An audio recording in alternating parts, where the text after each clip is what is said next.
नमस्कार जय सीएलसी। मैं ओम प्रकाश सन टीम सीएलसी सीकर से सीएलसी के डिजिटल प्लेटफॉर्म पे आपका स्वागत है। तो जैसा कि बच्चों आपको पता है कि बायोकेम चल रहे हैं और बायोकेम के शानदार पेपर सारे पूरे एनसीईआरटी ओरिएंटेड हो रहे हैं। तो आपको हर एक टेस्ट देना, टेस्ट के बाद में उसका सॉल्यूशन जरूर लेना है। तो देखो आज बायोकेम 15 अपन सोल्व करते हैं। तो क्वेश्चन नंबर फर्स्ट है, जब मिथाइल एल्कोहल को जल में मिलाया जाता है तो विलेन का क्वथनांक बिंदु घट जाता है। When methyl alcohol is added to water, boiling point of solution decrease। तो देखो मिथाइल एल्कोहल है, ये वोलेटाइल है और वाटर भी क्या हो जाएगा यहाँ पे वोलेटाइल हो जाएगा। तो वाटर है प्योर जिसका वेपर प्रेशर पी नोट, इसके अंदर आप मिथाइल एल्कोहल को मिला देते हो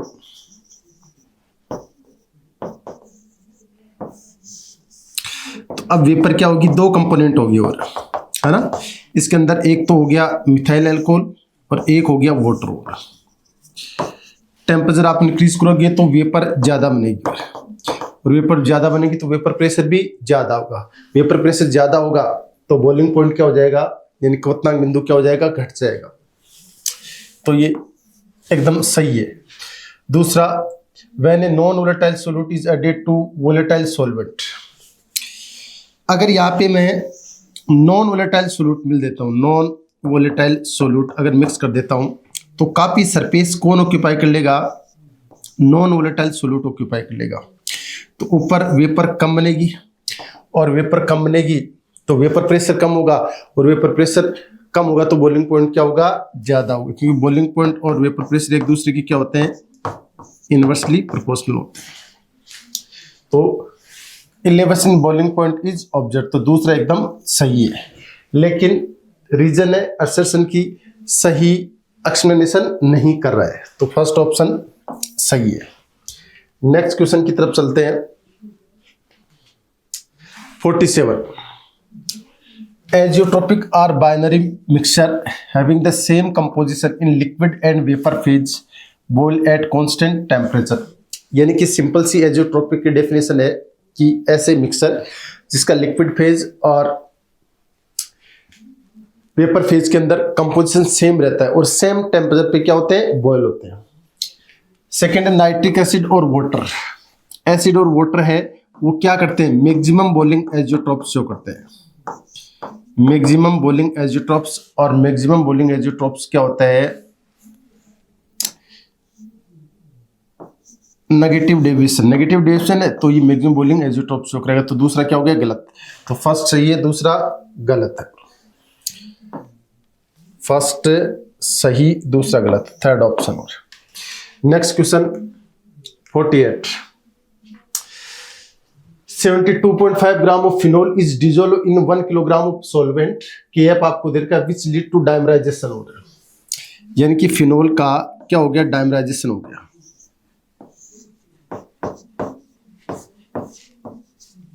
ठीक है, आगे इधर का freezing point is lowered by 7 kelvin. तो आपको पता है कि डेल्टा TF इक्वल टू क्या होता है, I into KF into molality. I की वैल्यू मुझे निकालनी है। डेल्टा TF कितना दे रखा है, 7, तो 7 बराबर I इंटू KF की वैल्यू दे रखी है 14 और 72.5 अपॉन 94, ये मोल आ गई। 1 किलोग्राम क्या हो गया, सॉल्वेंट। तो यहां से आप I की वैल्यू निकालोगे तो I की वैल्यू आपके पास आएगी 0.65 के अराउंड। I आ गई। I से मैं क्या निकालूंगा, आपसे पूछा है what percentage of total phenol is present in dimeric form. और तो I इक्वल टू क्या होता है, 1 प्लस डायमर बनना है तो यहाँ पे 2 माइनस का 1 इंटू एल्फा। I की वैल्यू आपके पास 0.65 आ गई, तो 0.65 इक्वल टू 1 माइनस का 1/2 एल्फा आ जाएगा। तो यहां से एल्फा आपके पास सोल्व करोगे तो कितना आएगा,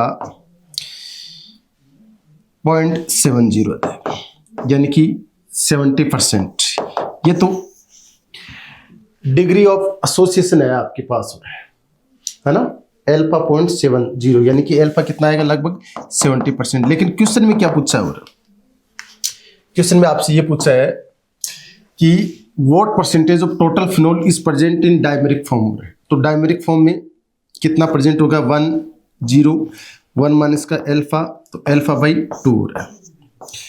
अल्फा आपके पास कितना है, 70%, तो यहाँ पे कितना आएगा 70/2, तो कितना आ जाएगा 35% आ जाएगा। ध्यान से देखना आप, इसमें क्या पूछा है आपसे, what percentage of total phenol is present in dimeric form. तो आपको ये चीज कैलकुलेट करनी है ना कि डिग्री ऑफ डायमराइजेशन आपको कैलकुलेट करना। तो second option is correct. Next question है, match the column first with a second हो रहा है। ये दोनों के लिए आई की वैल्यू कितनी हो जाएगी, 1 हो जाएगी। ग्लूकोज और यूरिया नॉन इलेक्ट्रोलाइट्स है, तो इनका ऑस्मोटिक प्रेशर π1 और π2 बराबर होगा, क्योंकि पाई इक्वल टू क्या होता है, ICRT। R और T तो कांस्टेंट है, कंसंट्रेशन भी सेम है, I भी सेम है, तो ऑस्मोटिक प्रेशर भी सेम होगा। तो दोनों क्या होंगे, आइसोटोनिक होंगे, संप्राशन। इसके अंदर इसका ऑस्मोटिक प्रेशर I की वैल्यू इसके लिए 2, इसके लिए I की वैल्यू 3, तो इसका ऑस्मोटिक प्रेशर क्या आ जाएगा 0.2, और इसका कितना आ जाएगा 0.3 आ जाएगा।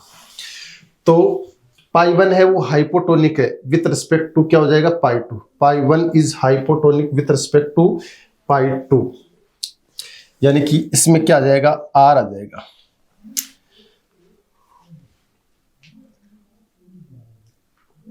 अगर ऑस्मोटिक प्रेशर सेम है तो सॉल्वेंट के मॉलिक्यूल्स का फ्लो नहीं होगा, ठीक है। तो इसके अंदर आपका P भी आ जाएगा और इसके अंदर आपका Q भी आ जाएगा, P और Q। इसमें क्या आएगा B के अंदर, तो B के अंदर R आ जाएगा।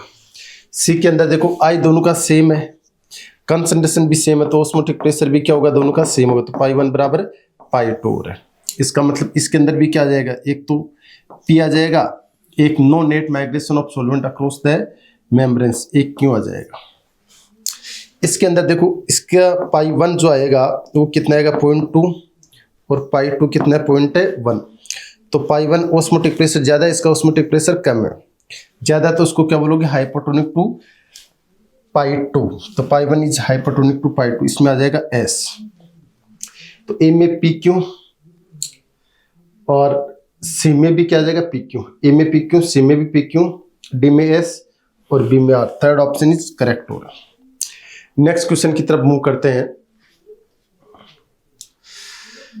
aqueous solution of containing 288 gram of a non-volatile compound having the molecular formula is this in 90 gram water boil at 101.2 degree Celsius. ये आपको एलिवेशन बॉइलिंग पॉइंट दे रखा है और वाटर का बॉइलिंग पॉइंट कितना है, इतना है। तो डेल्टा TB आपके पास आ जाएगा, डेल्टा TB आ जाएगा आपके पास 1.24 और डेल्टा TB इक्वल टू क्या होता है, I की वैल्यू 1 ले लेते हैं, कुछ नहीं दे रखा है, KB 0.512 इंटू 288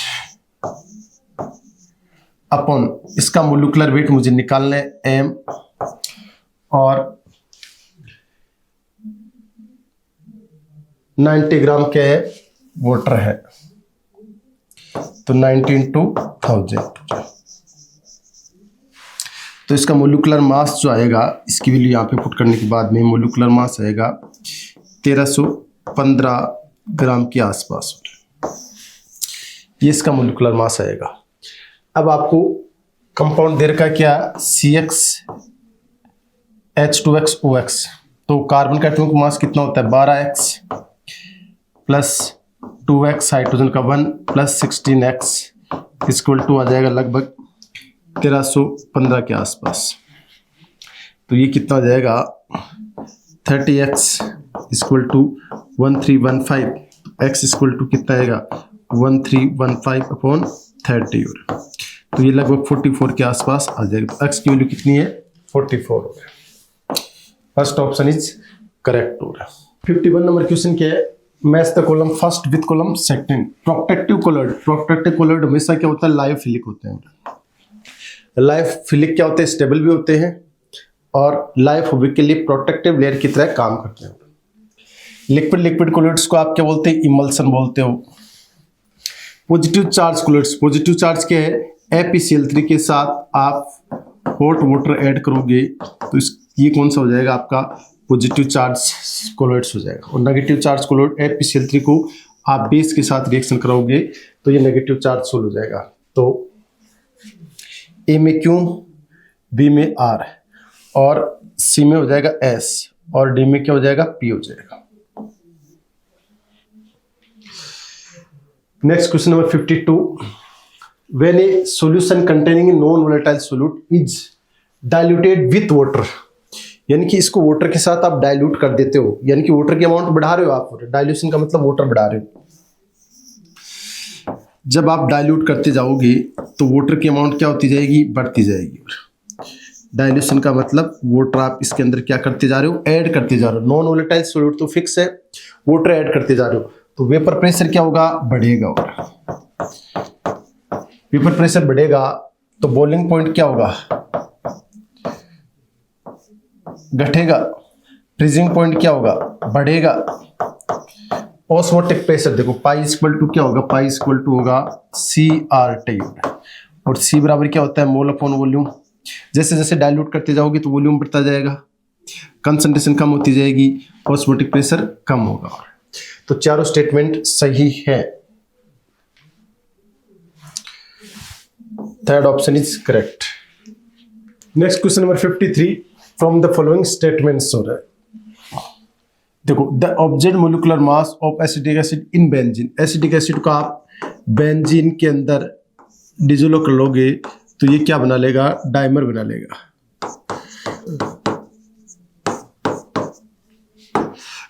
तो इसका ऑब्जेक्ट मोलिकुलर मास है वो क्या आएगा, सिंपल मोलिकुलर मास इसका कितना हो गया 60 और इसका कितना हो जाएगा 120, तो 2 टाइम्स हो जाएगा ऑब्जेक्ट मोलिकुलर मास। तो पहला स्टेटमेंट सही है।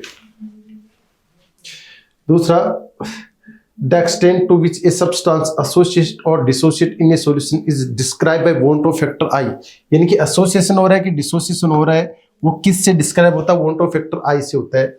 I की वैल्यू अगर 1 से ज्यादा है तो क्या हो रहा है, डिसोसिएशन हो रहा है। 1 से कम है तो क्या हो रहा है, एसोसिएशन हो रहा है। 1 है तो ना तो डिसोसिएशन हो रहा है ना ही एसोसिएशन हो रहा है, तो बिल्कुल सही है सेकंड। थर्ड है, in case of association value of I is greater than unit, गलत है। फोर्थ है, in case of dissociation value of I is greater than unit, ये बिल्कुल सही है।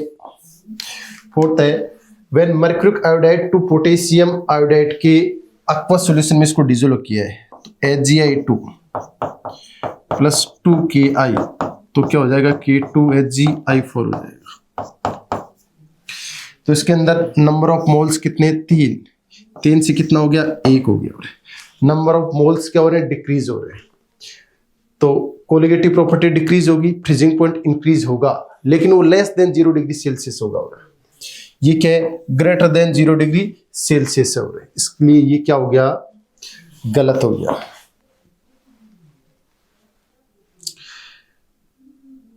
सिक्स देखो, the molality of dilute solution is double than value of molar depression constant will be double, यानी कि डेल्टा TF इक्वल टू क्या होता है, KF इंटू मोलैलिटी। इस मोलैलिटी को क्या कर दिया, डबल कर दिया, तो KF है वो डबल नहीं होगा। KF किस पे डिपेंड करता है, नेचर ऑफ सॉल्वेंट पे डिपेंड करता है। ये चेंज होने से डेल्टा TF चेंज हो सकता है, इसलिए ये भी क्या है, गलत हो। कितने स्टेटमेंट सही है, 3 स्टेटमेंट सही है। Next question, graph of vapour pressure और टेम्परेचर। वेपर प्रेशर और टेम्परेचर का आपको ग्राफ दे रखा है और इसके अंदर देखो किसका बॉइलिंग पॉइंट ज्यादा है, Z का बॉइलिंग पॉइंट ज्यादा है।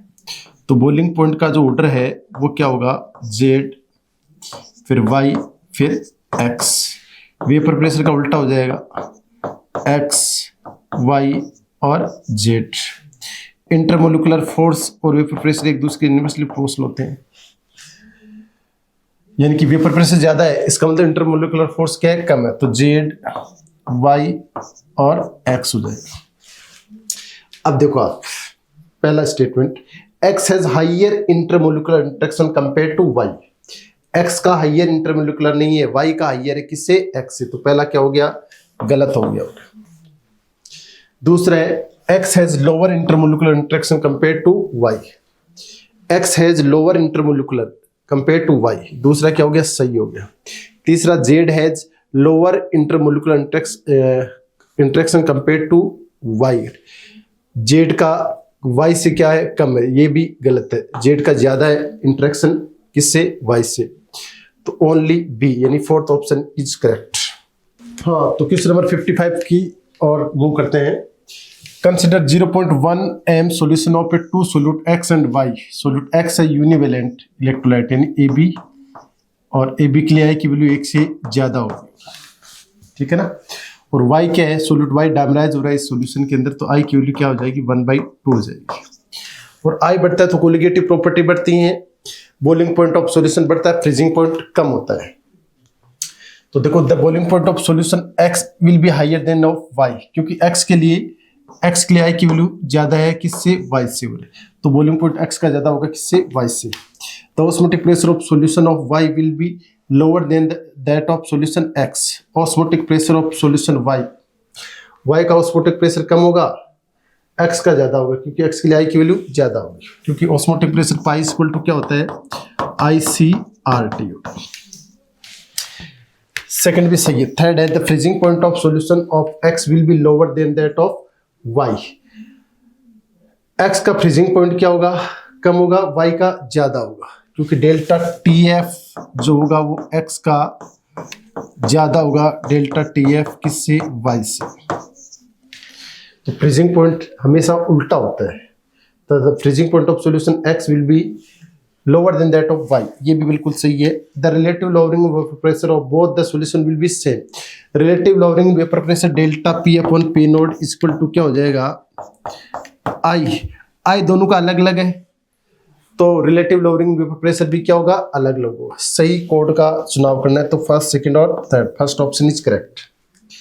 नेक्स्ट 56 है the correct sequence of freezing point of in aqua solution in the given solution. तो डेल्टा TF जिसका ज्यादा होगा उसका TF फ्रीजिंग पॉइंट क्या होगा, कम होगा। तो ए का डेल्टा I, ए के लिए I की वैल्यू कितनी हो जाएगी, 5, इसके लिए I की वैल्यू 3, इसके लिए कितनी होगी 2, इसके लिए कितनी होगी 4। तो थर्ड जो है उसके लिए डेल्टा TF कम है, और डेल्टा TF कम है तो TF सबसे ज्यादा हो, तो C का सबसे ज्यादा होगा, उसके बाद में B, उसके बाद में D, और उसके बाद में E। First option is correct. 57 देखो, starch and egg albumin sol prepared by direct mixing of disperse phase with dispersion medium. यानी डिस्पर्स फेज और डिस्पर्स मीडियम को डायरेक्ट मिक्स करोगे तो उसका कोलोइडल सॉल्यूशन आराम से बन जाएगा। तो पहला स्टेटमेंट क्या है, सही है। Ferric hydroxide sol prepared by hydrolysis, ये भी सही बात है, क्योंकि फेरिक क्लोराइड है उसका आप हाइड्रोलाइसिस करोगे तो फेरिक हाइड्रोक्साइड सोल का फॉर्मेशन होगा, HCl क्या हो जाएगा, रिलीज हो जाएगा। तो दूसरा भी सही है। Gold sol prepared by reduction method, ये भी बिल्कुल सही है। Arsenic sulphide sol prepared by oxidation method, arsenic sulphide है वो प्राप्त किससे होगा, डबल डिस्प्लेसमेंट रिएक्शन से, यानी कि सल्फर है वो ऑक्सीजन की जगह आ जाएगा, ऑक्सीजन वाटर के साथ चला जाएगा, तो क्या बन जाएगा, आर्सेनिक सल्फाइड प्लस H2। तो ये सोल है वो डबल डिकम्पोजिशन या डबल डिस्प्लेसमेंट होगा। डबल डिस्प्लेसमेंट मेथड से आपको क्या होगा, ऑब्टेन होगा। तो फोर्थ क्या हो जाएगा, गलत हो जाएगा। तो इनकरेक्ट कौन सा है, फोर्थ इनकरेक्ट स्टेटमेंट है। Next question 58, equimolar solution of KCl and compound X in water show difference in freezing point in ratio 4:1। तो देखो डेल्टा TF का रेशियो दे रखा, KCl और ये सोल्यूट X है, ये रेशियो कितना दे रखा है, 4 आपके पास 1 आ जाएगा। KCl आपको दे रखा है कि कंप्लीटली आयोनाइज होगा, तो I की वैल्यू कितनी हो जाएगी, 2। मोलेलिटी दोनों की क्या है, सेम है, तो एक एक ले लेता हूं। यहाँ I की वैल्यू मुझे निकालनी पड़ेगी, तो यहां से I की वैल्यू आप निकालोगे तो ये 2, I की वैल्यू कितनी आ जाएगी, 1/2 आ जाएगी। इसका मतलब क्या होगा, यहाँ पे एसोसिएशन होगा, और या तो डाइमराइजेशन होगा या ट्राइमराइजेशन होगा, डायमराइजेशन होगा और इसका अल्फा आपको 50% दे रखा है, तो आई इक्वल टू क्या होगा 1/2 1 प्लस 1/2 माइनस 1 अल्फा 50%, तो कितना आ जाएगा 1/2 आ जाएगा। तो देखो आई की वैल्यू कितनी आएगी 1 माइनस का 1/4 यानी कि ये 3/4 आ जाएगा, जबकि आई की वैल्यू आनी कितनी चाहिए 1/2 आनी चाहिए, तो थर्ड ऑप्शन नहीं होगा। फोर्थ को देख लेते हैं, आई इक्वल टू 1 प्लस टाइमराइजेशन होगा 1/3 माइनस का 1 इंटू 75% 3/4, आई की वैल्यू कितनी हो जाएगी 1 माइनस का 2/3 इंटू 3/4, 3 से 3 कैंसिल आउट 1/2, तो 1 माइनस 1/2 कितना हो जाएगा आपके पास 1/2 आ जाएगा। ये आई की वैल्यू आ गई आपके पास, इसका मतलब fourth option is correct. 35 degree Celsius पे CS2 का वेपर प्रेशर दे रखा है और एसीटोन का वेपर प्रेशर ये दे रखा है। एसीटोन में CS2 के विलयन का कुल वाष्प दाब दे रखा है 600 mm ऑफ Hg हो रहा है, तो ये दोनों कंपोनेंट से ज्यादा हो गया तो पॉजिटिव डेविएशन हो गया। एक तो इससे पता कर सकते हो आप, एक CS2 और एसीटोन का जो एग्जाम्पल है उससे पता कर सकते हो। CS2 एसीटोन का एग्जाम्पल है वो हमेशा किसका होता है पॉजिटिव डेविएशन का होता है, और पॉजिटिव डेविएशन में पहली चीज आपको दे रखी है ऑप्शन में 100 ml CS2 और 100 ml एसीटोन के मिश्रण का आयतन है, दोनों का आयतन 200 ml से कम होगा।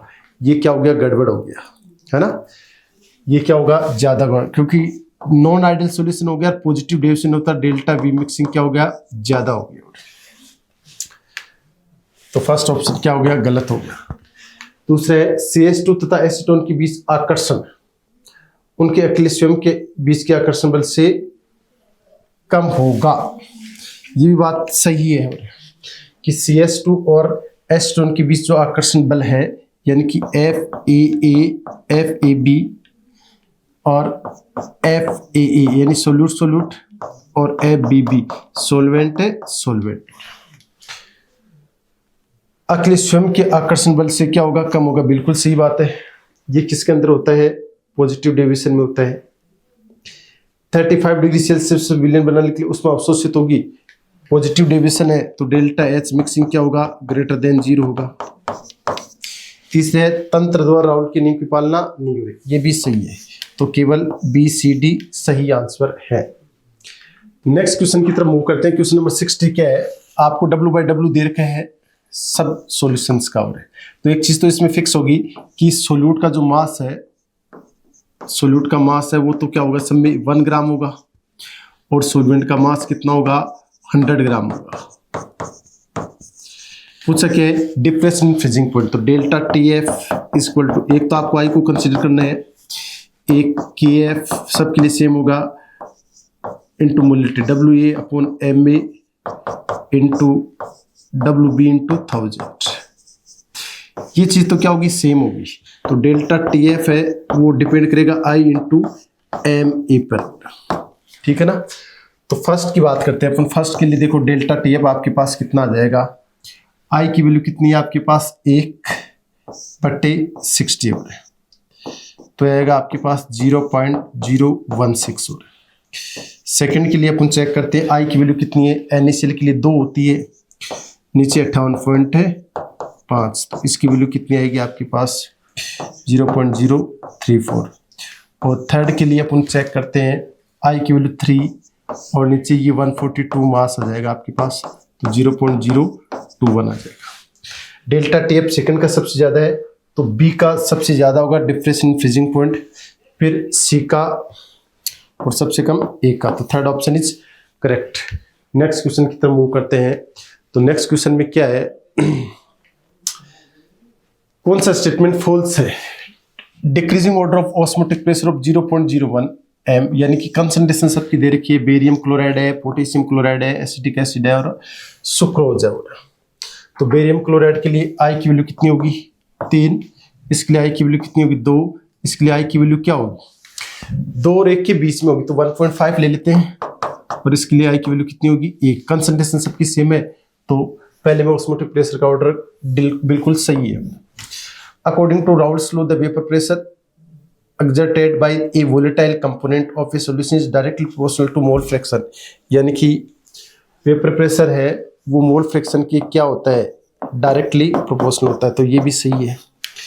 थर्ड है two different solution of sucrose of same molality, दो different solution of molality same है, डिफरेंट सॉल्वेंट डिफरेंट हो गया तो डिप्रेशन फ्रीजिंग पॉइंट भी क्या आएगा आपका लगेगा, डेल्टा TF इक्वल टू क्या आएगा, KF किस पे डिपेंड करता है, नेचर ऑफ सॉल्वेंट डिफरेंट तो डेल्टा TF भी, KF भी डिफरेंट आएगा, डेल्टा TF भी डिफरेंट आएगा। तो तीसरा क्या हो गया, गलत हो गया, KB depends on the property of solvent, ये बिल्कुल सही है, थर्ड गलत हो गया।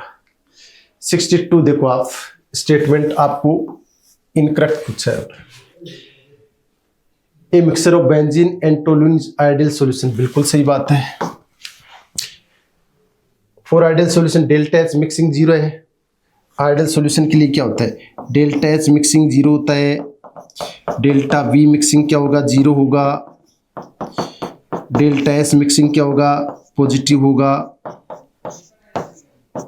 और डेल्टा जी मिक्सिंग क्या होगा, डेल्टा जी बराबर डेल्टा एच माइनस का टी डेल्टा एस हो रहा है, ये जीरो हो गया, और डेल्टा एस मिक्सिंग ये क्या हो गया आपका पॉजिटिव, तो डेल्टा जी मिक्सिंग हमेशा क्या आएगा, नेगेटिव आएगा, ठीक है ना।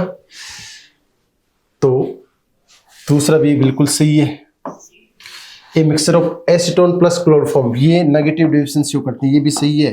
A mixture of ethanol plus acetone, ethanol और एसीटोन पॉजिटिव डिविजन शो करते हैं, ये गलत हो गया। तो इनकरेक्ट स्टेटमेंट केवल क्या है, एक ही है। Next question number 63, correct statement बताना है, solubility of gas in liquid increase with increase in temperature, temperature increase करोगे तो गैस की लिक्विड में सोल्युबिलिटी क्या होगी, डिक्रीज होगी, तो पहला क्या हो गया, गलत हो गया। Aquatic species are more comfortable in hot water than cold water, ये भी गलत हो गया, क्योंकि लो टेम्परेचर पे क्या होती है, गैस की सोल्युबिलिटी ज़्यादा होती है, यानी ऑक्सीजन गैस वाटर में ज़्यादा डिजोल्व होगी, तो एक्वाटिक लाइफ है वो कोल्ड वाटर में रहना ज़्यादा सहज महसूस करते हैं कंपेरेटिवली हॉट वाटर, जबकि ये स्टेटमेंट क्या है, गलत है। At high altitude the partial pressure of O2 is less than that of ground level, ठीक है, O2 का पार्शियल प्रेशर कम होता है। There is low concentration of O2 in the blood and tissue the living at high altitude, ये बिल्कुल सही है। Different gas of different KH value at the same temperature, ये भी बिल्कुल सही है। आपसे सही स्टेटमेंट पूछे, दो स्टेटमेंट सही है। इसमें देखो बच्चों थोड़ा सा ध्यान रखना, यहाँ पे सेम टेम्परेचर है, समान ताप पर विभिन्न गैसें, जो यहाँ पे आएगा विभिन्न केएच का मान रखती है, ठीक है, इसलिए सही। इंग्लिश में सही, हिंदी में थोड़ा गड़बड़ है। 64, how many colloids are positive charge sol, कौन सी पॉजिटिव चार्ज सोल है, तो देखो हीमोग्लोबिन है वो पॉजिटिव है, मिथाइलिन ब्लूल है ये पॉजिटिव है, ब्लड नेगेटिव है ये भी नेगेटिव है, ये भी नेगेटिव है, सिल्वर मेटल सोल ये भी नेगेटिव है, और मेटल हाइड्रोक्साइड सोल ये क्या है, पॉजिटिव है। तो ए फर्स्ट सेकंड और सेवंथ के पॉजिटिव चार्ज सोल है, तो first option is correct. Next question है, निम्न में से कौन सा इनकरेक्ट कॉम्बिनेशन है, इधर डिस्पर्स फेज है उधर डिस्पर्सन मीडियम है और एग्जाम्पल है।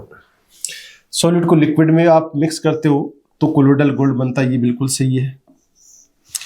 लिक्विड को सॉलिड में करते हो तो मिल्क नहीं बनता, और ये बिल्कुल गलत हो गया। मिल्क तो किसका है, लिक्विड का, लिक्विड के अंदर है। लिक्विड को गैस में करोगे तो ये फोक सही है। सॉलिड गैस के अंदर है, डस्ट पार्टिकल क्या होता है कि गैस के अंदर सॉलिड के पार्टिकल्स होते हैं, तो ये भी सही है। गैस को सॉलिड में मिलाओगे तो सोडा वाटर नहीं बनेगा। गैस है सॉलिड के अंदर, गैस सॉलिड के अंदर जैसे होता है ना फोम रबड़ हो रहा है, जिसके अंदर क्या होता है छोटे छोटे पार्टिकल्स होते हैं फोम, उनमें क्या होती है, गैस भरी होती है, तो ये गलत हो गया। तो बी और ई के गलत है। नेक्स्ट क्वेश्चन है 66 में क्या है, एक बीच में मेम्ब्रेन से इधर K2Cr2O7 है, इधर CuSO4 है, तो दोनों को मिक्स करोगे तो आपको ग्रीन कलर मिलेगा इसका। तो नीचे आपको सेपरेट करके दिखाया गया, ओस्मोसिस होगा तो क्या होगा, तो देखो ये कभी मिलेंगे नहीं, ये सोल्यूट पार्टिकल्स है। आपको पता है मेम्ब्रेन से केवल सोलवेंट के मोलिकुल्स का क्या होता है, सोलवेंट के मोलिकुल्स का क्या होता है, फ्लो होता है। सोलवेंट मोलिकुल्स क्या होता है, फ्लो होते हैं, ठीक है ना। तो ग्रीन कलर किधर नहीं बनेगा, तो ये चीज तो गलत होगी। अब देखो यहाँ पे आपके पास ऑस्मोटिक प्रेशर निकाल लो पाई, इसके लिए आई की वैल्यू 2 होगी, कंसंट्रेशन कितनी 0.05, तो ये आपके पास आएगा 0.1, और इसके लिए आई की वैल्यू कितनी होगी 3, तो ऑस्मोटिक प्रेशर 3 इंटू 0.01, तो ये आ जाएगा 0.03। ऑस्मोटिक प्रेशर है वो इधर क्या है ज्यादा है, इधर ऑस्मोटिक प्रेशर क्या है कम है, तो ये सॉल्यूशन डाइल्यूट हो गया, ये क्या हो गया कंसंट्रेटेड हो गया। तो सॉल्वेंट के मॉलिक्यूल्स का फ्लो इधर से इधर होगा, है ना, तो इधर क्या होगा कॉपर सल्फेट के सॉल्यूशन में वॉल्यूम बढ़ेगा तो इसकी मोलरिटी क्या होगी घटेगी, तो थर्ड ऑप्शन सही है। 67 हो रहा है। 6.023 into 10 की power 23 molecules are present in 10 gram of a substance X. The molarity of solution containing 5 gram of substance X in 2 liter solution is 0.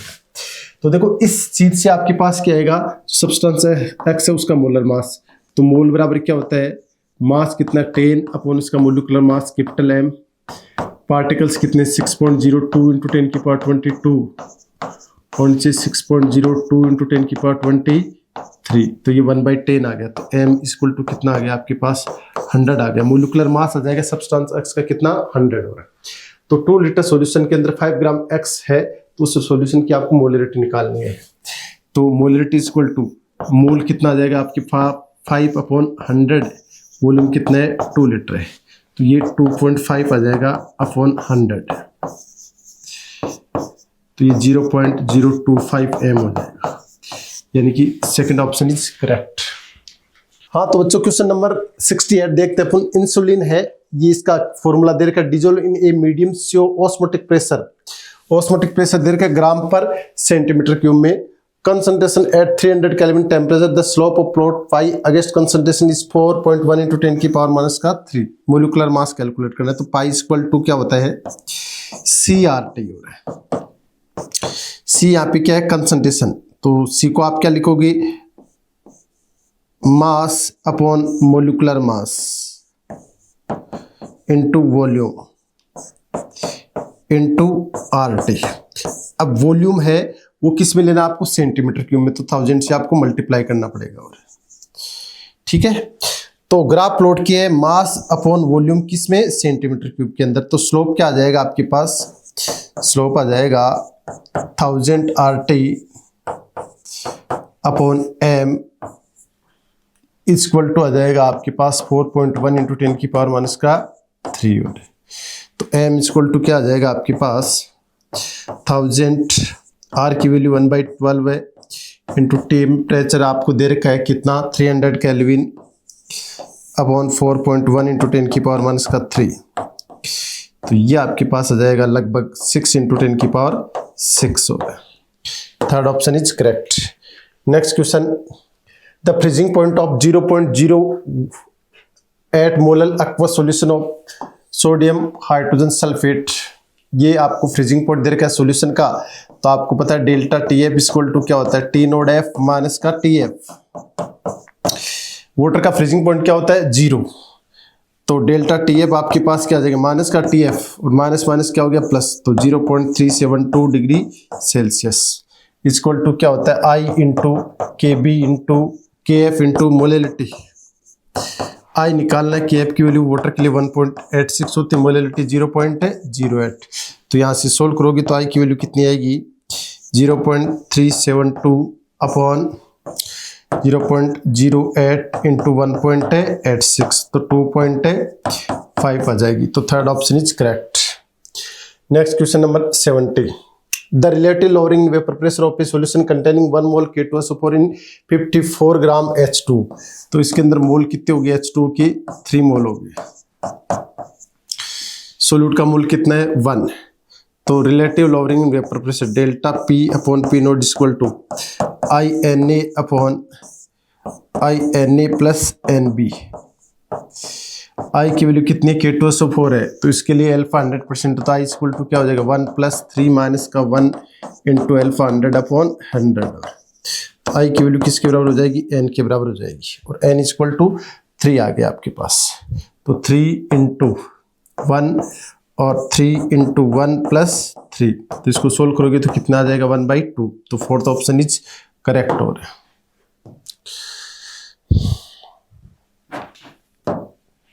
Next question 71, match the column का van't Hoff factor i equal to क्या होता है 1 plus n minus का 1 alpha.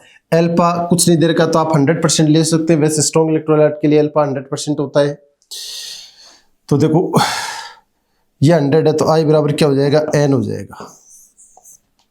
तो इसमें देखो आई की value, number of ions कितने हैं 3 कैल्शियम 2 फॉस्फेट, टोटल आई की वैल्यू यहाँ पे कितनी होगी 5, यहाँ पे भी आई की वैल्यू 5, यहाँ पे आई की वैल्यू 1, और यहाँ पे एसिटिक एसिड वाटर के अंदर तो क्या होता है आयोनाइज होता है, और बेंजीन में क्या होता है डायमराइज होता है। तो यहाँ पे आई की वैल्यू क्या हो जाएगी 1/2 हो जाएगी। तो देखो आई की वैल्यू 5 भी है और आई की वैल्यू 1 से ज़्यादा भी है, तो ए के अंदर पी और क्यू हो गया, और ए में क्यू, बी में भी पी क्यू, ए में पी क्यू, बी में भी पी क्यू हो गया, और सी में हो जाएगा आर, और डी में हो जाएगा S. Next question, during depression of freezing point in a solution the following are equilibrium. Freezing point क्या होता है जिसके अंदर लिक्विड सॉल्वेंट और सॉलिड सॉल्वेंट इक्विलिब्रियम में आ जाते हैं, उसको आप फ्रीजिंग पॉइंट बोलते हैं। तो एट फ्रीजिंग पॉइंट क्या होगा, liquid solvent is thermal equilibrium with solid solvent. Liquid solvent और सॉलिड सॉल्वेंट क्या हो जाएंगे थर्मल इक्विलिब्रियम में आ जाएंगे, उसको आप क्या होगे फ्रीजिंग पॉइंट। तो first option is correct. Next question number 73, A 0.001 molar aqueous solution of a complex M8 has freezing point minus का 0.0054 degree Celsius. if primary valency of salt undergoes 100%, KF दे रखा है, करेक्ट फॉर्मूला निकालना है। तो delta TF equal to क्या होता है I into KF into molality. Delta TF आपको दे रखा है 0.0054, I आपको कैलकुलेट करना है, KF की वैल्यू कितनी दे रखी है 1.8, और मोलैलिटी यहाँ पे आपको फाइंड आउट करनी है। तो मोलैलिटी कितनी है 0.001। तो यहाँ से आई को सोल्व करोगे तो आई की वैल्यू कितनी आ जाएगी 3। और जब एल्फा 100% होता है तो हमेशा आई की वैल्यू 3 के बराबर आएगी, यानी कि नंबर ऑफ आयंस कितने हो जाएंगे 3। तो इसमें नंबर ऑफ आयंस कितना है 0, इसमें कितना है 3 है। तो थर्ड ऑप्शन इज करेक्ट। हाँ, तो क्वेश्चन नंबर 74 देखते हैं, काफी अच्छा क्वेश्चन है। 2,5 molar aqueous solution prepared by dissolving non-electrolyte non-volatile solute separately in the solvent X और Y। दो solvent X और Y है जिनका मोलिकुलर मास mx और my है। ये रिलेशन दे रखा है mx बराबर 3/4 my। The relative lowering vapour pressure of solution X, यानी delta P upon P node है, वो X का है, वो m टाइम्स है delta P upon P node किससे Y से। ठीक है, अब अपने को देखना है कि ये रिलेटिव लोअरिंग वेपर प्रेशर क्या होता है Na अपॉन Nb के बराबर, जबकि आपको एक चीज दे रही कि विलय की मोलर की संख्या विलय की तुलना में बहुत कम है। तो मैंने Na प्लस Nb को से डायरेक्ट Nb लिखते हैं क्योंकि Na के मोलर की संख्या बहुत कम है।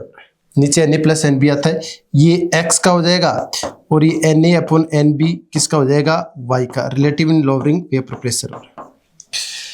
अब मोल दोनों के क्या है सेम है, क्योंकि 5 मोलर सॉल्यूशन लिया, दोनों का मोल सेम है, और मास ऑफ सॉल्वेंट भी दोनों का क्या होगा सेम होगा। तो इसको मैं लिख सकता हूं यहाँ पे WB और ऊपर MB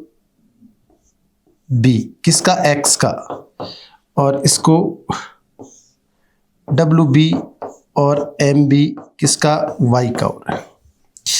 ये वेट दोनों का क्या दे रखा है अपने को सेम दे रखा है।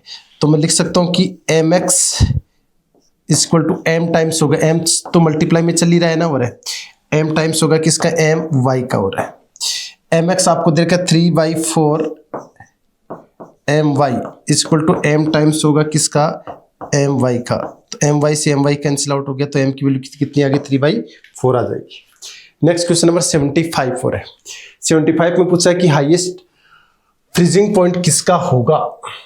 आपको मोलैलिटी और मोलैलिटी दोनों के सेम है, ए और सी के एनायन है, बी और डी के केटाइन है। तो देखो delta T F equal to क्या होता है, I into molality. K F सबके लिए क्या होगा, सेम होगा। और ये दोनों चीजें सेम है, आई ज्यादा है तो जिसका डेल्टा टी एफ ज्यादा होगा और उसका टी एफ कम होगा। और टी एफ ज्यादा किसका होगा, जिसका डेल्टा टी एफ कम होगा, और जिसका आई कम होगा तो उसका टी एफ क्या होगा, ज्यादा होगा। तो आपको देखना आई किसका कम है। आई कैसे निकालोगी, आपको वीक एसिड और वीक बेस दे रखे हैं, तो पहले अपने को अल्फा निकालना है। तो आई बराबर क्या होगा, 1 + n-1 अल्फा से निकालना है, ठीक है ना। ये निकालने का मतलब जिसका अल्फा सबसे कम होगा उसको आई भी सबसे कम होगा, और आई कम होगा तो उसका टी एफ सबसे ज्यादा होगा। तो अल्फा किसका कम आ सकता है, जिसका अल्फा कैसे निकालते हो, alpha weak acid weak base का √k × c से निकालते हैं। जिसके लिए के की वैल्यू कम होगी उसका अल्फा भी कम होगा। के की वैल्यू कम किसके लिए है, इसके लिए तो कंसिडर करेंगे नहीं ना, हो रहा है। तो के और के बी में सबसे वैल्यू कम किसकी है, इसकी कम हो रहा है। इसकी के की वैल्यू कम है तो उसका अल्फा कम होगा, अल्फा कम होगा तो उसका वॉन टू फैक्टर आई कम होगा, आई कम होगा तो उसका फ्रीजिंग पॉइंट क्या होगा, ज्यादा होगा। 76 addition of ethylene glycol to water lowers the freezing point of water, hence use antifreeze reagent। antifreeze reagent क्या होता है, जो फ्रीजिंग पॉइंट को क्या कर देता है, कम कर देता। तो बिल्कुल सही है statement. 1.6% WIV initial solution is isotonic with red blood cell, और यहाँ पे 0.9 आएगा 1.6 की जगह, इसलिए ये क्या हो गया, गलत हो गया। तो ए सही है, सेकंड क्या है, गलत है। Third option is correct. 77 हो रहा है। A non ideal solution was prepared by the 30 ml phenol है और 50 ml एनिलीन है। तो ये किसके, नेगेटिव डेविएशन के। नेगेटिव डेविएशन में डेल्टा वी मिक्सिंग क्या आ जाएगा, लेस देना जाएगा। और तो दोनों को मिलाओगे तो कितना आएगा, 80 ml।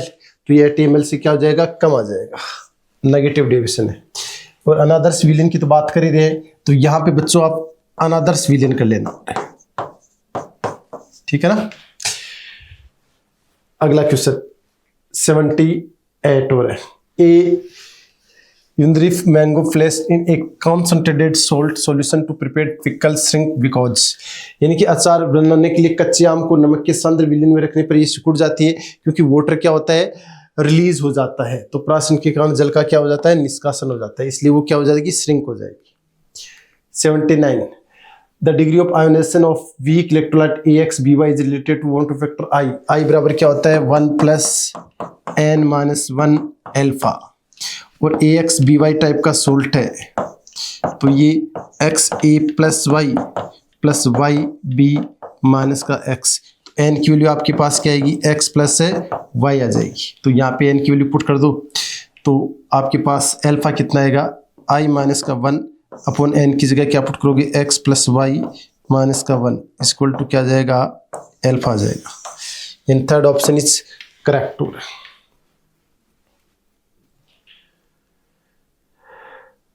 नेक्स्ट क्वेश्चन नंबर 780 हो रहा है। Consider the following aqueous solution है, आपको 4 सॉल्यूशन दे रखे हैं और correct increasing order of boiling point का दे रखा है, यानी कि डेल्टा टीबी का जो ऑर्डर होगा वही टीबी का ऑर्डर होगा। यानी ये क्या है, एलिवेशन बॉइलिंग पॉइंट और बॉइलिंग पॉइंट का ऑर्डर सेम होता है। तो ये क्या होता है, आई इंटू के बी सबके लिए सेम होगा इंटू मोलिलिटी।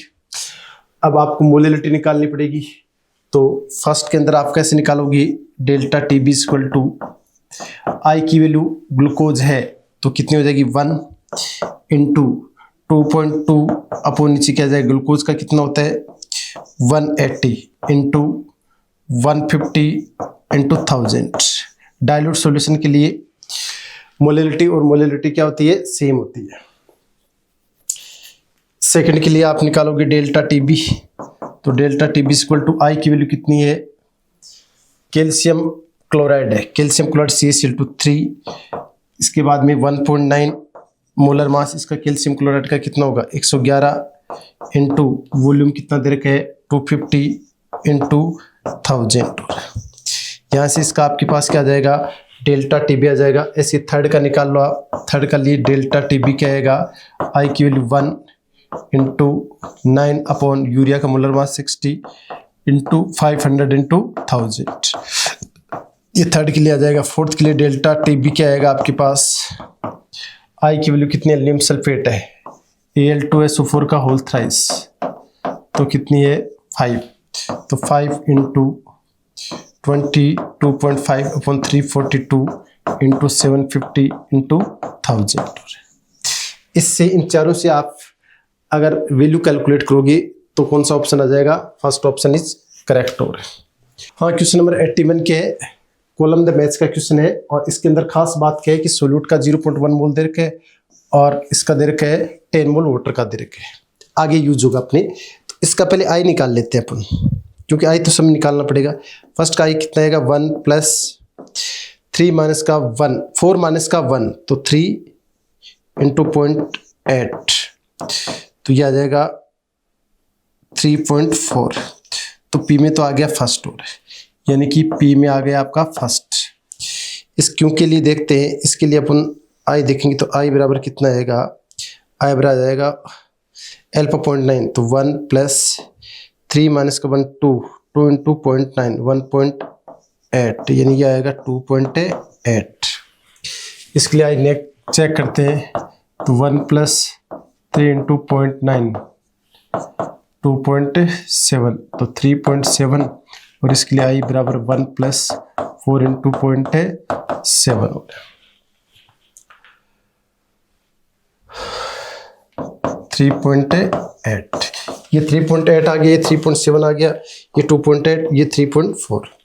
अब देखते हैं अपन सारे मिनिमम ऑस्मोटिक प्रेशर, यानी जिसके लिए वोल्ट फैक्टर आई की वैल्यू कम होगी, इसका ऑस्मोटिक प्रेशर कम होगा। तो आई की वैल्यू कम इसके लिए ही है, और क्यू में कौन सा आ जाएगा, क्यू में सेकंड हो जाएगा, पी में फर्स्ट, क्यू में सेकंड हो रहा है। फिर अपन करते हैं third, has minimum freezing point. Minimum freezing point यानी डेल्टा टीएफ सबसे ज्यादा, डेल्टा टीएफ सबसे ज्यादा यानी जिसकी आई ज्यादा, आई किसका 3.8 फोर्थ का है, यानी कि एस में क्या आएगा, थर्ड आएगा, यानी कि ये ऑप्शन आ जाएगा। अब इसको कर लेते हैं अपन आर को, तो इसके लिए delta P upon P note कितना आएगा आपके पास 0.1 इंटू 3.7 अपॉन 0.1 इंटू 3.7 प्लस 10, तो ये इसके अंदर आ जाएगा, यानी कि आर में आ जाएगा fourth.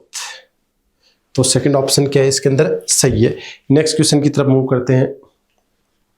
0.1 m lead nitrate solution is titrate with 0.1 m Ka solution, what will be the osmotic pressure।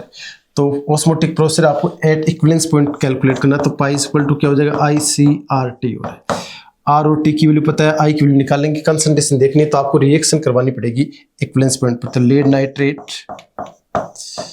2 plus 2 KI से क्या मिल जाएगा PbI2, ये तो हो जाएगा सॉलिड, प्लस 2 KNO3 हो गया, ठीक है। इसकी मोलरिटी 0.1 दे रखी है, इसकी कितनी दे रखी है 0.1 इंटू 2, इसका वॉल्यूम V ले लेता हूँ, इसका भी क्या हो जाएगा V, तो ये 0.1 V और ये 0.2 V हो जाएगा। आफ्टर द रिएक्शन दोनों क्या हो जाएंगे 0, ये भी 0, ये तो सॉलिड में कन्वर्ट हो गया, ये 2 इंटू कितना आएगा 2 इंटू 0.2 यानी 2 इंटू सॉरी इसके आपको मोल निकालने हैं, तो मोल कितने हैं इसके 2 से इसके 2 मोल और 0.2 से इसका 0.2 मोल आ गया। टोटल वॉल्यूम क्या हो जाएगा इसका V और इसका 2V, तो टोटल कितना हो जाएगा 3V हो जाएगा। ये आपके पास क्या आ जाएगी कंसंट्रेशन आ जाएगी। और अब आपको क्या करना है, इसके अंदर volt factor pi equal two volt factor I कितना हो जाएगा इसका 2 इंटू 0.2/3, ऊपर भी V यहाँ भी V हो रहा है ना, तो V से V कैंसिल आउट 1/12 इंटू 300, ये तो आ गया आपके पास 25, V से V कैंसिल आउट हो गया, ये आ गया आपके पास 0.4 इंटू 8.314, ये लगभग 3.2 के आसपास से आएगा, यानी फर्स्ट ऑप्शन इज करेक्ट हो रहा है।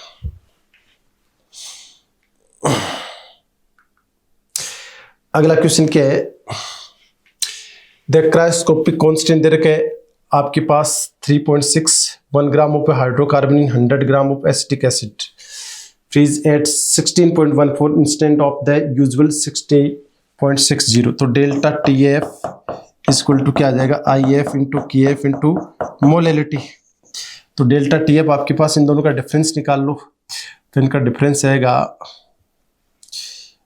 420 इनकी 40 0.46 आ जाएगा।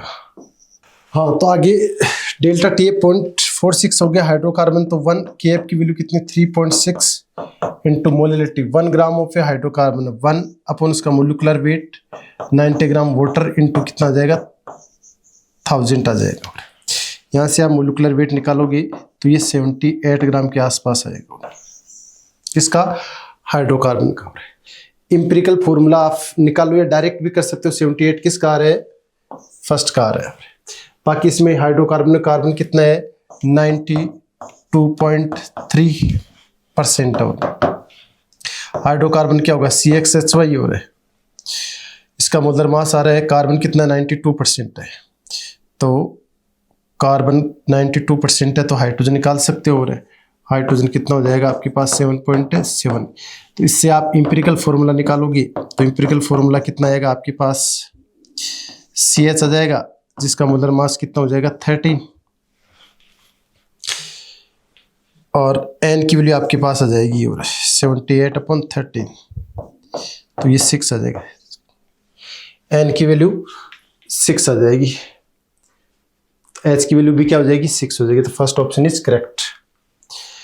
84 नंबर क्वेश्चन देखो, vessel a consistent of pure water. इसके अंदर प्योर वाटर है, यानी कि इसके अंदर वेपर ज़्यादा बनेगी, क्योंकि वेजल बी के अंदर क्या है, एक्वा सॉल्यूशन ऑफ ग्लूकोज है। यहाँ पे नॉन वोलेटाइल सोल्यूट भी है, नॉन वोलेटाइल सोल्यूट भी प्रेजेंट है। तो यहाँ पे वेपर कम बनेगी और यहाँ पे वेपर ज़्यादा बनेगी। ठीक है, ये both solution A and B are placed in a large container. इनको एक लार्ज कंटेनर में रख लेते हैं, तो क्या होगा कुछ टाइम बाद में, तो क्या होगा, इधर से वेपर इक्विलिब्रियम ऑब्टेन करने के लिए यहाँ पे शिफ्ट हो जाएगी। और तो इसका मास धीरे धीरे कम होगा, इसका मास धीरे धीरे बढ़ेगा। तो mass of A decrease while mass of B क्या होगा, इंक्रीज होगा। 85 पूछे नोट लायोफिलिक, यानी कि लायोफोबिक सोल के एग्जांपल्स पूछे। तो ये किसका एग्जांपल है, लायोफिलिक का है। तो फर्स्ट क्या हो गया, गलत हो गया। ये लायोफोबिक, ये भी लायोफोबिक, ये भी लायोफोबिक, तो BCD हो गया। नेक्स्ट क्वेश्चन नंबर 86 है, the amount of ice that will be separate on cooling a solution containing 50 gram of ethylene glycol in 200 gram of water to minus का 9.3 डिग्री सेल्सियस। तो आपके पास delta TF आ जाएगा कितना, 9.3। तो delta TF 9.3। आई की value ethylene ग्लाइकोज के लिए कितनी होती है, 1। KF की वैल्यू आपको दे रखी है 1.86 into 15/62 into mass of solvent कितना होगा, 200 माइनस का x कर देना। और ये आपके पास आइस आ जाएगी। तो x की वैल्यू अराउंड कितनी आ जाएगी, 38.71 के आसपास आ जाएगी। तो first option is correct. Next question है, two liquid A and B form ideal solution at 300 Kelvin. The vapor pressure of solution containing 1 mole of A and 3 mole of B. तो total vapour pressure दे रखा 550। तो P naught A कितना दे रखा आपको, वो हमें कैलकुलेट करना है। इनटू कितना आ जाएगा, 1/4 plus P naught B into कितना आ जाएगा, 4/5 आ जाएगा। सॉरी 3/4 आएगा यहाँ पे, 3/4। ये इक्वेशन क्या हो जाएगी, फर्स्ट हो जाएगी। 4 को मल्टीप्लाई करोगे तो ये अराउंड 2200 आ जाएगा, equal to P naught A plus 3 P naught B। ये इक्वेशन सेकंड आ गई आपके पास। फिर क्या बोला है, if one more mole of P is added to the solution, the vapor pressure of solution increase by 10 mm of Hg। अब vapour pressure पहले 550 था, अब क्या हो जाएगा, 560 हो जाएगा। 10 mm of Hg से इंक्रीज कर दिया। अब आपको क्या बोला है कि 1 मोल बी का ऐड किए, तो ए का तो 1 मोल है, टोटल मोल अब 5 हो जाएंगे, plus P note B into, अब क्या हो जाएगा यहाँ पे 4/5। ये इक्वेशन होगी थर्ड। और इसको मल्टीप्लाई करोगे तो अराउंड 2600 आएगा। 2600 इक्वल टू क्या आ जाएगा, P note A plus 4 P note B। ये इक्वेशन होगी फोर्थ। सेकंड और फोर्थ को आप सोल्व करोगे तो P नोट A की वैल्यू कितनी आएगी, 400। P नोट A की वैल्यू आपके पास आ जाएगी 400। फिर 400 यहाँ पे पुट करके आप निकाल सकते हो पी नोड वी की वैल्यू जो आएगी 600। तो फर्स्ट ऑप्शन इज करेक्ट हो रहा है। हाँ, क्वेश्चन नंबर 88 है 0.1 mole x/2 dissolve in 2 litre water. तो यहाँ से अपन कंसंट्रेशन निकाल लेते हैं 0.1/2। वेट आयनाइज x+2 एंड y2-2। ठीक है। ऑब्जेक्ट ऑस्मोटिक प्रेशर 3 दे रखा है, यानी पाई ऑब्जेक्ट दे रखा है कितना 3 atm। 3 = I इंटू कंसंट्रेशन क्या है 0.1/2 इंटू R की वैल्यू 1/12 है। टेम्परेचर आपको कितना दे रखा है 87, यानी कि ये 360 केल्विन हो जाएगा। ठीक है ना। 273 + 87 10 6 360, तो ये आ जाएगा लगभग 30 के राउंड। तो ये इससे कैंसिल आउट हो जाएगा। तो आई की वैल्यू कितनी आ जाएगी 2 आ जाएगी। वॉन्ट ऑफ फैक्टर आई की वैल्यू कितनी आ गई आपके पास 2। एम ऑब्जेक्ट निकालना, एम थ्योरेटिकल निकाल लेते हैं। एम थ्योरेटिकल कितना जाएगा इसका, एक्स का कितना दे रखा है आपको 24 + 2 इंटू 32। तो ये 24 + 64, तो ये 88 आ जाएगा M theoretical. Van't Hoff factor I बराबर क्या होता है M theoretical upon M observed, और आई की वैल्यू कितनी है 2। तो एम ऑब्जेक्ट आपके पास कितना आ जाएगा 44 आ जाएगा। ऑब्जेक्ट मोलिकुलर मास कितना है 44, तो यहाँ पे कितना आएगा 44 + 2 इंटू आई की वैल्यू कितनी है 2, तो ये कितना आएगा 48 आ जाएगा। तो second option is correct. Next question number 89, कितने स्टेटमेंट नॉट करेक्ट है। और ब्रेडिंग आर्क मेथड है जो कोलोइडल सॉल्यूशन को प्रिपेयर करने के काम में आता है और मोस्टली इन्हीं मेटल्स के काम में आता है। बिल्कुल सही है। कोलोइडल पार्टिकल की जो साइज है वो 1 नैनोमीटर से 1000 नैनोमीटर के बीच में होती है, ये भी क्या सही है। लाइफिलिक सोल है वो रिवर्सिबल नेचर के होते हैं, ये भी बिल्कुल सही है। In the lyophilic sol viscosity is much higher than that of solvent. Lyophilic में क्या होता है, जैसे गम है, स्टार्च है, जिलेटिन है, ये तो डिस्पर्स फेज है, और वाटर क्या हो गया डिस्पर्सन मीडियम हो गया। तो विस्कोसिटी इनकी क्या होगी ज़्यादा होगी, डिस्पर्स फेज की विस्कोसिटी ज़्यादा होगी किससे डिस्पर्सन मीडियम से, ये भी सही है। डायलिसिस प्यूरिफिकेशन के मेथड के काम में आता है, जब आप कोलोइडल सॉल्यूशन बना लेते हो, तो ये भी क्या हो गया सही। इनकरेक्ट स्टेटमेंट यहाँ पे क्या है 0 है, फर्स्ट ऑप्शन आ जाएगा। लास्ट क्वेश्चन है the difference between the boiling point, यानी कि TB - TF का जो डिफरेंस दे रखा है वो कितना है 101.19 हो गया। और आपको पता है डेल्टा TB = क्या होता है, TB माइनस का T नोट B कितना हो जाएगा 100 डिग्री सेल्सियस। क्वेश्चन में दे रखा है, ये आपको पता ही है वाटर का कितना होता है, एक्वा सॉल्यूशन है तो 100 डिग्री सेल्सियस। और डेल्टा TF = क्या होता है माइनस का TF होता है। तो TB की जगह मैं क्या पुट कर सकता हूँ 100, यहाँ कितना पुट करूँगा मैं 100 + डेल्टा TB माइनस दे रखा है, और TF आ जाएगा माइनस का डेल्टा TF = 101.19, तो माइनस माइनस प्लस हो गया। तो डेल्टा TB + डेल्टा TF = कितना आएगा, इसमें से 100 माइनस करोगे तो 1.19 आ जाएगा। डेल्टा TF बराबर क्या होता है I into KB into molality plus I into KF into molality = 1.19। आई को आप क्या कर सकते हो 1 ले सकते हो, क्योंकि यूरिया का सॉल्यूशन दे रखा है ना। KB की वैल्यू कितनी है 0.52, KF की वैल्यू 1.86, तो आपके पास मोलिलिटी आ जाएगी, इन दोनों को ऐड कर दो आप तो 2.38 आ जाएगी, दोनों को ऐड करोगे = 1.19। तो मोलिलिटी आपके पास आ जाएगी 1.19 अपॉन 2.38, यानी कि 0.5 मोल पर kg, ये मोलिलिटी आ गई आपके पास। आपसे पूछे विलय के वास्ता में अपेक्षिक अवनमन, यानी कि डेल्टा P/P नोट पूछा है, = क्या हो जाएगा XA के बराबर है। जब आपके पास मोलिलिटी आ जाएगी तो उसकी आप मोल फ्रैक्शन निकाल सकते हो। मोल फ्रैक्शन कैसे निकालोगे, इसके मोल 0.5 Na/Na + Nb। इसका मतलब यहाँ पे सॉल्वेंट का मास कितना है 1000 ग्राम/18, तो आएगा 0.5 अपॉन 55.5 0.5 प्लस 55.5 आ जाएगा। तो इसको सोल्व करोगी तो 1 अपॉन कितना आएगा 112.1। तो सेकंड ऑप्शन इज करेक्ट। काफ़ी अच्छा क्वेश्चन है। तो बच्चों इसी के साथ अपना बायोकेम का सॉल्यूशन फिनिश होता है।